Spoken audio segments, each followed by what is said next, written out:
সম্প্রতি আন্তর্জাতিক অপরাধ ট্রাইব্যুনাল সাবেক মন্ত্রী জুনাইদ আহমেদ পলক এবং যাত্রাবাড়ী থানার সাবেক ওসি আবুল হাসানকে জিজ্ঞাসাবাদের অনুমতি দিয়েছে।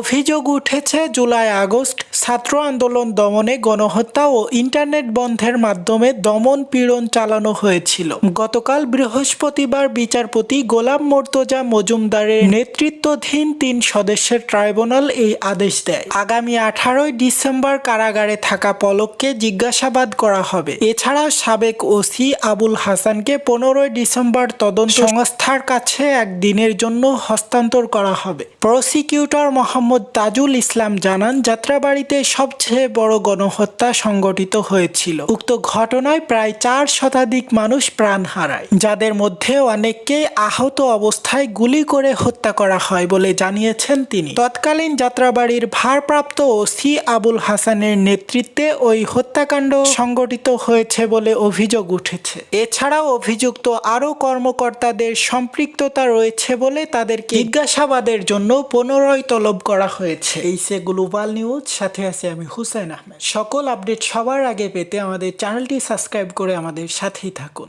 ধন্যবাদ।